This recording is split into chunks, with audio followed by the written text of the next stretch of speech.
Na nossa última conversa, nós falamos sobre ser dirigidos pelo materialismo e que as pessoas que são dirigidas pelo materialismo depositam a sua confiança e felicidade nos bens materiais.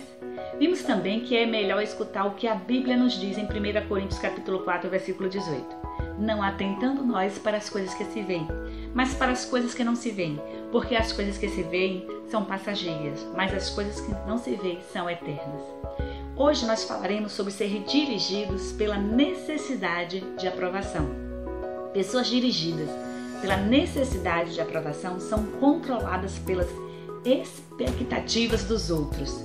Por exemplo, elas estão sempre tentando atender o que pensam seus pais, sua mãe, seu filho, seu marido, seu colega de trabalho, seu amigo. Está sempre tentando agradar as pessoas que estão à sua volta. Há ainda aquelas pessoas que são guiadas pela pressão social, querem sempre ser aceitas e fazem qualquer coisa para isso. A preocupação dessas pessoas é com a opinião que elas têm sobre ela. Estão sempre buscando agradar a todos e essa é uma tarefa impossível de ser realizada, que causa grande dor e sofrimento. Se nos deixarmos dirigir pela opinião de outras pessoas, nós corremos um risco muito sério, que é de entrar em conflito com o que Deus deseja para nossas vidas.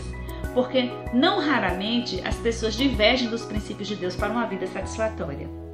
Viver tentando agradar a todos exige muita energia da pessoa e é uma fonte de estresse muito grande, sendo também a causa de tanto sofrimento que nós temos observado. Não é possível agradar a Deus e a todas as pessoas. Tal qual como Jesus diz em sua palavra, é como servir a dois senhores, porque há de agradar a um e desagradar o outro. O desejo de ser aceito é natural em cada um de nós. O problema é quando esse desejo é basicamente o guia das nossas vidas, porque pessoas que buscam a aprovação do outro estão sempre fazendo o que for necessário para minimizar o risco de ser criticado, de decepcionar o outro, de se decepcionar com o outro. E nem sempre esta é uma questão que temos consciência. A busca constante por agradar a outras pessoas nos distancia da nossa própria identidade, pois não fazemos o que precisa ser feito. Nós fazemos o que vai agradar as outras pessoas. Nós fazemos o que as pessoas esperam que nós façamos. Com medo de desagradar alguém, de não ser amado, pessoas que são dirigidas pela necessidade de aprovação perdem grandes oportunidades e criam um ambiente propício para ansiedade, estresse e frustração. O desejo de agradar sempre, no início, pode até produzir algum resultado de bons relacionamentos, resolutividade e até mesmo sucesso. Mas a que preço? Você já pensou que o seu desejo de agradar os outros pode também ser um desejo de impressionar as pessoas? E vale a pena isso?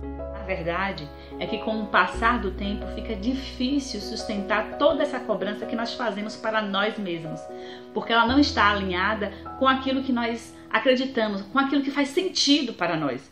Por isso, o vazio e a insatisfação pessoal se instala. O sentimento de injustiça, ou seja, a frustração de acreditar que não importa o quanto eu faço, eu nunca vou agradar as pessoas. Como é que eu posso saber que eu estou sendo dirigido pela necessidade de aprovação? Eu vou citar 5 pontos para que você possa meditar se isso faz parte da sua vida. Por exemplo, evitar com frequência expor a sua opinião por causa da necessidade de aprovação. Você pode calar-se com medo de que as pessoas critiquem ou não aceitem a sua opinião. Isso pode acontecer no ambiente de trabalho, por exemplo. Isso pode acontecer no seu relacionamento familiar com seu esposo, com seu filho, porque você tem medo de deixar de ser amado por estas pessoas.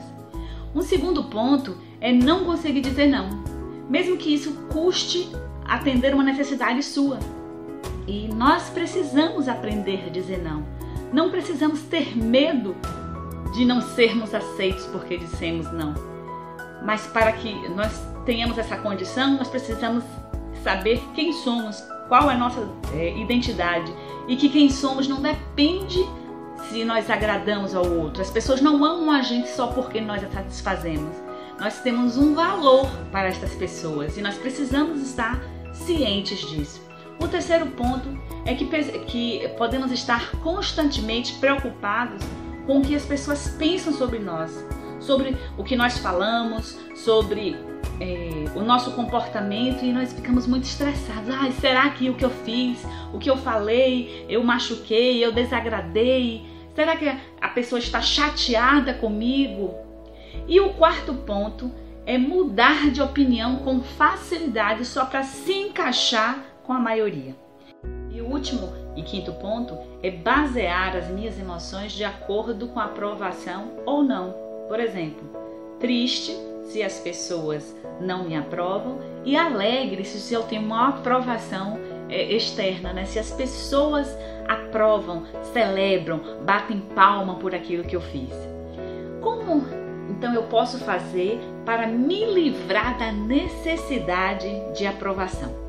A primeira coisa que nós precisamos é ter consciência que não é possível agradar todo mundo. E aí a gente pode lembrar que Jesus, sendo Filho de Deus, perfeito, que nunca pecou, que só fez o bem no tempo que ele esteve aqui na terra, ele não agradou a todos. Agora imagine nós, nas nossas condições, limitações, se nós somos capazes de atender as expectativas das outras pessoas. Então essa consciência é muito importante para nos auxiliar a não depender da necessidade de aprovação para estarmos bem, para tocarmos a nossa vida. Um segundo ponto é não se comparar com outras pessoas. Não dá pra gente se comparar com o outro porque nós somos diferentes, cada um tem uma característica, uma singularidade, uma história que nos construiu, que nos faz ser quem nós somos. Eu nunca vou ser igual a você, você nunca vai ser igual a mim. Nós nunca faremos a mesma coisa da mesma maneira, porque nós somos diferentes. Então, por que se comparar? Eu não preciso me comparar com você. Eu preciso fazer o meu melhor, não para te agradar, mas para que eu agrade principalmente ao meu Criador. E fazendo isso, eu estarei bem. O terceiro ponto é aprender a lidar com as críticas. Uma crítica ao que você pensa não é uma crítica a você necessariamente. Não significa um eu não gosto de você. Pode ser apenas uma crítica, uma opinião divergente da sua, principalmente por causa das diferenças, né? Como nós somos diferentes, nós temos opiniões divergentes uns dos outros. E para nós sermos amados, ou seja, para eu me sentir amado por alguém, aquela pessoa não precisa ser igual a mim, pensar como eu penso. O que é que eu devo fazer então com a crítica? Eu devo analisar a crítica. Eu devo pesquisar em mim mesmo, né? Fazer uma autoavaliação se aquela crítica é pertinente. Se ela é pertinente, eu vou considerar uma transformação, uma modificação daquele ponto que foi criticado. Se ela não for pertinente, se ela tem a ver com a opinião ou com a limitação do outro, é uma questão que o outro tem que resolver consigo mesmo. E eu posso manter a minha postura. Mas o que eu preciso é estar sempre aberto. E a mudança, a transformação, porque é assim que nós crescemos. É assim que nós evoluímos espiritualmente. É assim que nós nos santificamos. Quando nós permitimos, né?